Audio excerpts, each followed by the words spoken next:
सहारनपुर, जहां से 613 करोड़ की योजनाओं की सौगात दी गई है और सीएम योगी कार्यक्रम को संबोधित कर रहे हैं। 2017 में बेसिक शिक्षा परिषद में केवल 36% विद्यालय ही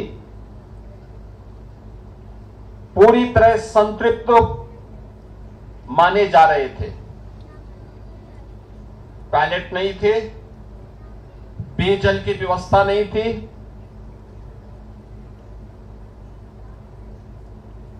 फर्नीचर नहीं थे, लाइब्रेरी नहीं थी, मिड डे मील के लिए अलग से व्यवस्था नहीं थी,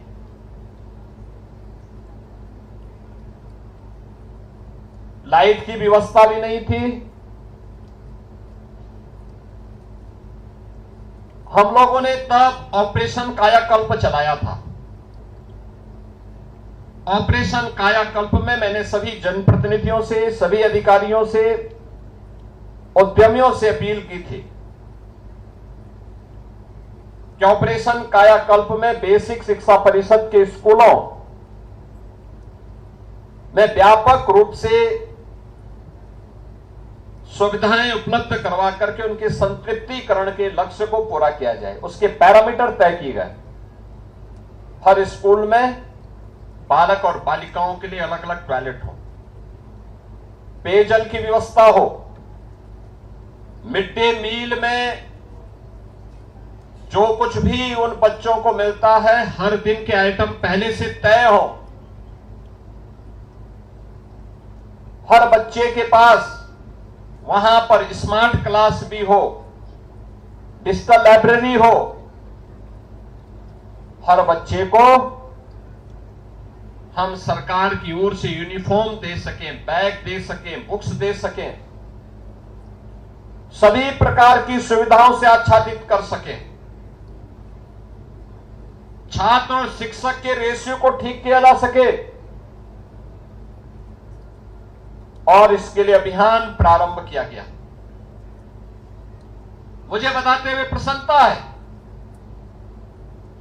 कि जो 36% में बेसिक शिक्षा परिषद का संतृप्तिकरण का मात्र संतृप्तिकरण हो पाया था, हम लोगों ने अगले 5 वर्ष में बेसिक शिक्षा परिषद में 96% से अधिक विद्यालयों को संतृप्तिकरण के लक्ष्य तक पहुंचाने का काम किया। हर बच्चे को bag, books, shoes, shirt, sweater, uniform ये सब मिलने प्रारंभ हुए।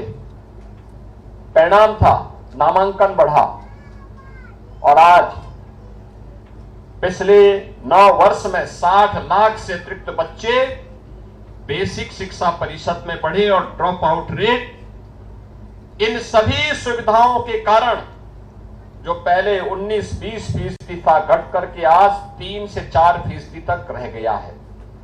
लेकिन मेरा मानना है एक स्वस्थ समाज के लिए कोई भी बच्चा स्कूल में जाने से वंचित न रहे। अगर कोई बच्चा शिक्षा से वंचित है और केवल परिवार की क्षति नहीं है, समाज की भी है, राष्ट्र की भी है, क्योंकि यही लोग, यही बच्चे आगे बढ़ेंगे। इन्हीं को समाज के अलग अलग क्षेत्र में नेतृत्व देना है।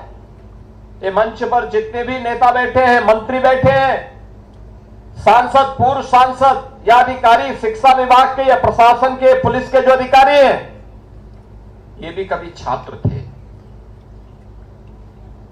ये भी कभी छात्र थे। जो आपके शिक्षक हैं ये भी कभी छात्र थे। इन्होंने पढ़ाई की, आज वे उस स्तर पर पहुंचे हैं। ये बच्चे पढ़ेंगे तब अलग अलग क्षेत्र में जाएंगे। कोई उद्यमी बनेगा, कोई कारीगर बनेगा, कोई चिकित्सक बनेगा, कोई इंजीनियर बनेगा, कोई राजनेता बनेगा, कोई समाज सेवी बनेगा। अगर वह पढ़ा लिखा नहीं है तो समाज की भी और राष्ट्र की भी पूर्ण क्षति करेगा, दिग्भ्रमित हो जाएगा। हमें ऐसे पौध नहीं तैयार करनी है जो समाज को गलत दिशा में लेके जाए, जो राष्ट्र की पूर्ण क्षति करे। हमें ऐसी फौज खड़ी करनी है जो राष्ट्र के कर्तव्यशील नागरिक के रूप में अपने दायित्वों का निर्वहन कर सके। और ये हम सबकी सामूहिक राष्ट्रीय दायित्व बनता है अपने देश के लिए, अपने समाज के लिए और हर परिवार की खुशहाली के लिए।